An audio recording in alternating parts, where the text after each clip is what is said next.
Donc, ceci nous a déjà bien expliqué la démarche.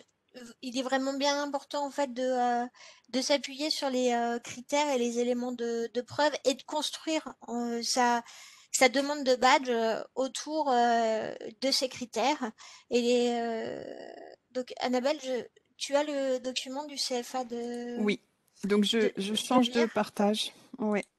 Donc on va vous montrer un On va, exemple de preuve. Vas-y, pardon. pas de souci. Donc, Ça vient. dans l'idée, en fait, on va s'appuyer ici sur des éléments de preuve qui ont été apportés par des CFA qui ont obtenu ce badge accessibilité. Donc, le critère, c'est avoir une plateforme de formation et faire un état en fait des contenus disponibles à distance. C'est-à-dire qu'au-delà de proposer de la formation à distance, c'est également mettre à disposition du contenu à distance, accessible pour les formateurs, pour les apprenants et éventuellement pour les entreprises. Donc ici, en fait, si on reprenait le formulaire, donc le candidat, donc le CF. Oui, enfin moi j'ai eu un problème à t'écouter. Il y a eu une interruption de ton intervention. Je ne sais pas si les autres ont eu ce souci. Oui aussi. Donc, mais Oui, on a raté 10 secondes, hein. Donc tu peux reprendre. Tu étais en train de parler du candidat. d'accord. Donc ici le candidat, donc le CFA de Vire. Donc c'est pas une personne qui candidate, mais bien un centre de formation d'apprentis.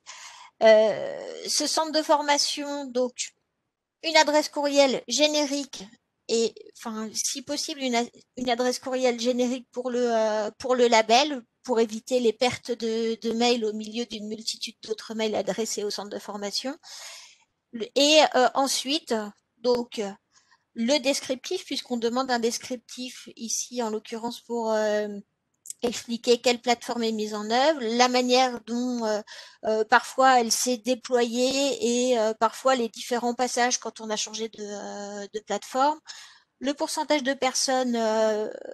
personnes formées, quel, quel public, quel contenu mis à disposition et le taux d'utilisation du public par rapport au volume global de formation. Donc ici, on avait un descriptif de ce qui était proposé à la fois pour du niveau 3 à 5 et puis plus précisément pour du niveau 4. Donc on répondait bien aux différents critères et les éléments de preuve amenés étaient conformes. Donc là, on ne va pas cliquer sur le tableau complémentaire, mais on demande également en fait de joindre un tableau complémentaire. Donc ici, c'est un tableau qui a été fourni par un autre centre de formation, en l'occurrence l'IFA Marcel Sauvage. Et donc,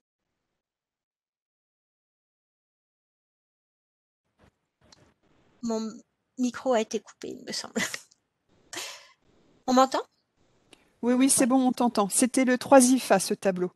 Le oui, 3 IFA tout à fait. d'Alençon. Donc le 3 IFA et donc le tableau, donc c'est la suite des éléments de preuve qui fait état donc des en fait du nombre de personnes qui ont été formées à distance. Alors pas forcément du 100% distanciel, hein, puisqu'on voit ici on a du blended learning. On est bien sur l'idée de déposer du contenu, de mettre du contenu à disposition accessible à distance. Et on ne parle pas uniquement de formation à distance. Voilà. Et dans l'idée du renouvellement, il serait alors nécessaire de démontrer le développement, en fait, le déploiement plus important de cette formation avec des outils d'accession à distance. Voilà. Donc, si vous Mer- donnez ces éléments, ben, vous obtenez le badge.